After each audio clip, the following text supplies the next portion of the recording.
So I think we've established that the energy transition is really, or this energy transition is really driven by decarbonization. And along with that is the need to manage emissions and measure them. How are your companies doing that? What are the steps they're taking? I'm sure it's different from company to company. Yeah, and I'll kind of briefly touch on what we're seeing. And over the past 6 to 12 months, obviously the energy transition has driven a lot of this narrative around decarbonization. So we've seen companies really focus on that first step of driving transparency of what their overall emissions footprint looks like. So you have to establish those baselines from which they can continue to have go forward emissions management. We're talking about looking at it internally. Where do I even start? Where are my high emitting assets? How do I focus on reducing that carbon intensity of those assets? And so really the conversation's been focused on the initial baseline of reporting. And we see some of that narrative with the SEC announcing back in March proposals for climate disclosures. So it's really created this urgency around how do I get a handle of my actual emissions today? And that's where we're seeing a lot of the first steps taking place. And we're naturally getting into that evolution or that maturity of emissions management. And now, what are my targets? How do I hit those targets? And what are the different decarbonization pathways that are available to myself? Yeah. I think on our side, over the years, the ESG diligence and especially diligence on the emission profiles of target companies has increased over the years. And we take it pretty seriously, and we use both internal, data providers that we have subscription to, as well as third-party agencies to help us with to get a baseline of the emissions of a certain target company, and also benchmark it against the peers. And so we do that in the pre-acquisition phase and the diligence phase.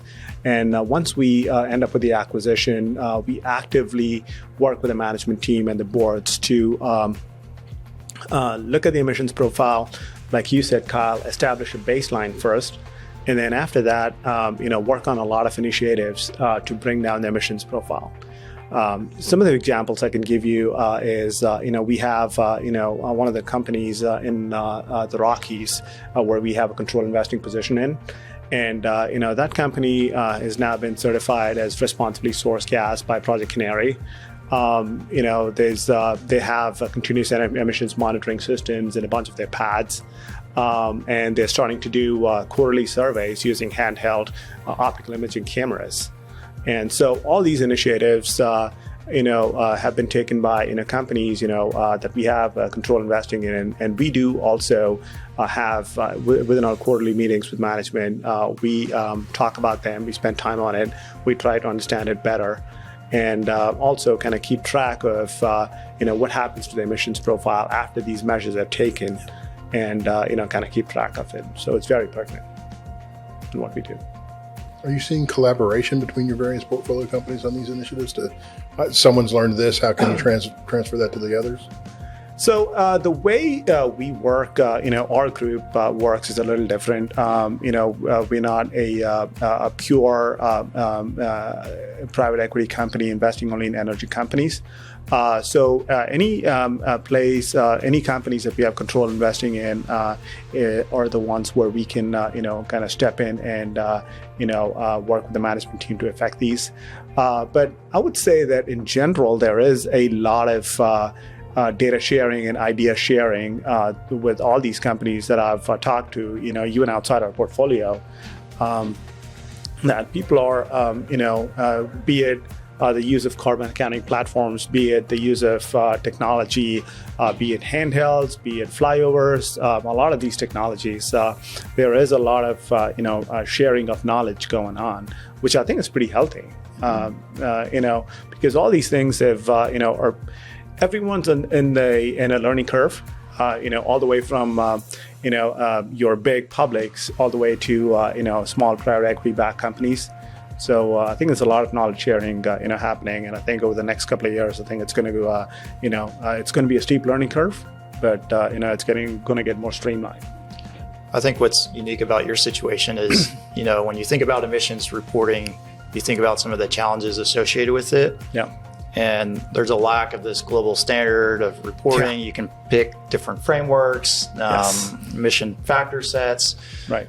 from the PE standpoint, the companies that you have ownership control over and can impact, you kind of have your own little micro standard that you can apply across companies, which makes it a little bit easier to benchmark, because right now in the market, it's just so difficult to compare one emissions baseline to the next just because those standards don't exist today. That's right. And that's an ongoing problem. That's an ongoing issue.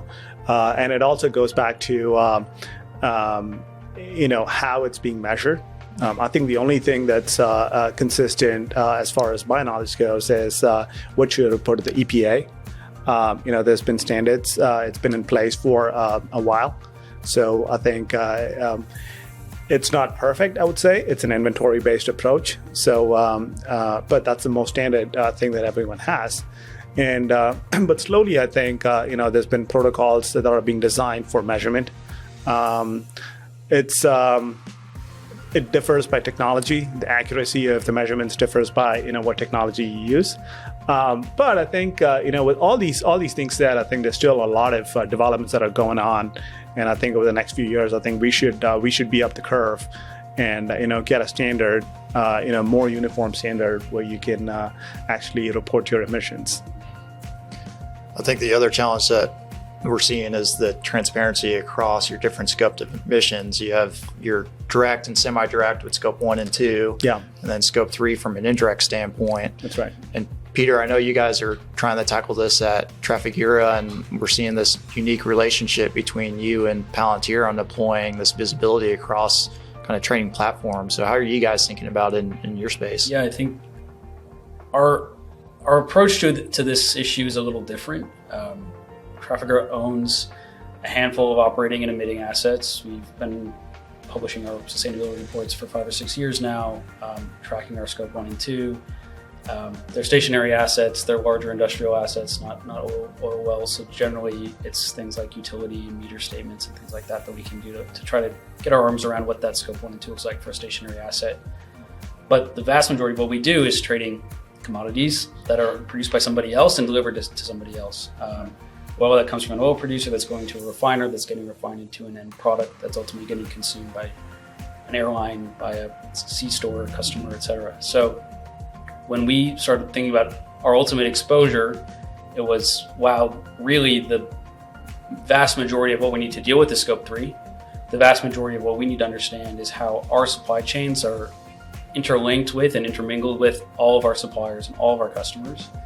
And I think this occurred to us, we've been thinking about it for a while. I think two or so years ago, we really started looking into this. What can we do to solve this?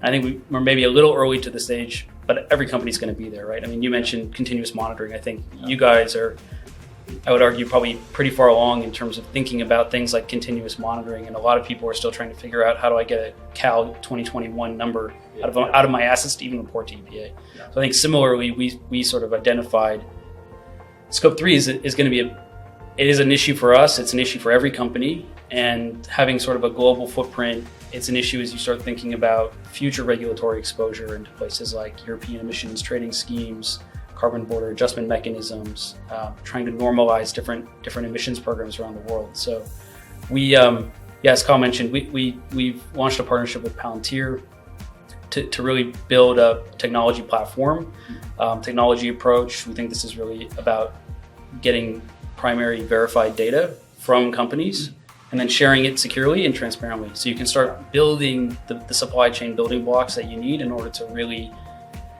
A, understand the baseline across the supply chain, and then B, figure out how you want to optimize it, mitigate it, make buying and procurement decisions around that. So I see it as a very natural extension of what every company, all of our peers and all of our customers are doing today, which is I need to understand my assets and benchmark them. I think very soon we will be in a place where I need to understand not just the scope 1 and 2 of my assets, but I need to understand all the downstream or upstream implications of my assets, their purchases and their sales and what that means. So we're starting that effort now, working with Palantir to launch a metals platform in October of this year and early 2023 on an oil platform. We're super excited about it. And I think it's early days. Methodologies are going to continue to improve. Data's going to continue to improve. But I think the world is clearly heading in a direction where, the carbon that you import or export from your own operations is going to start to be something that your customers and suppliers hold you accountable for and want to understand. Yeah. No, I think that's an interesting point you mentioned about the role of technology. I think it's very important because right now, even in the upstream business, if you think about emissions, a lot of it starts with emissions inventory, right? And so right now, what a lot of companies, especially the large ones, they're having is, it's just, do you have an accurate inventory of your equipment? And which actually feeds into your the emissions that you're reporting. And I've had a lot of conversations, over the last 6 to 12 months, and it's fascinating how in a lot of places, it's still the data sits in silos. Yep. And having an integrated approach, going to the EHS team or the ESG team, whatever you have, I think has been a struggle. There's been a lot of carbon accounting platforms that have come up over the last 6, 12 months, and there's a lot of venture capital money that have backed them. And I think that's a great first step because you need to establish the baseline before you start putting in CapEx dollars to work to decarbonize, and also that helps you track from where you were to where you are now after making those CapEx investments. So. It's a good point. I think you guys have really covered it well. I kind of think about it in kind of 4 different buckets. And you have to have people focused on each. It's measure, and there's challenges with that. It's reporting, and so we've brought in a brand new ESG director to help us with some of that reporting work. And as you said, every different firm has a different standard, and as an operator in the federal offshore, we have certain frameworks we have to report into. So, one good thing that could come out of this SEC proposal for some climate disclosures is some kind of standardization. I think that concept in general, most of us agree would be nice. We look forward to that, at least some clarity.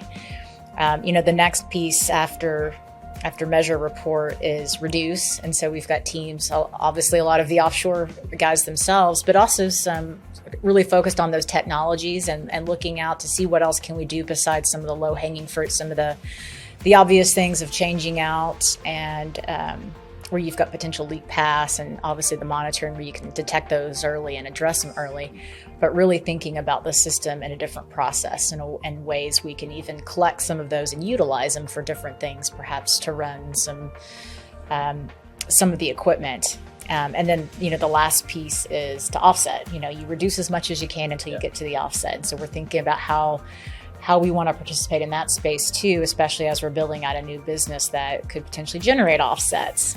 In many cases, our customers will want to claim those, but we have the capability to generate those as well. And so it's a matter of, do we use those against our own footprint? But there's also a developing market there as others are going to need to purchase offsets. So it's very exciting to think across it and how there's so much that's evolving in each bucket. But I think technology is going to play into each part.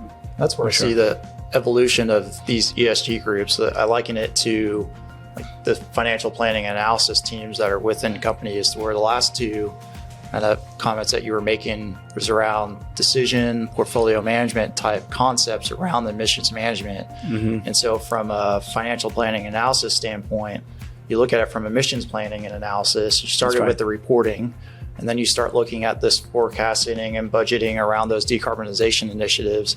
And then you look at this team to be more of a kind of business partner with operations to ensure that we're making these portfolio decisions that align with some of the ESG targets we're making. So and you look at it from an accounting standpoint, financial accounting, you have carbon accounting, and now you're getting more into the management reporting aspects of it. Yeah. And that's where I think the evolutions of those ESG teams internally start playing a pretty significant role in some of the operations and the asset management. Right. That's right. I think there's,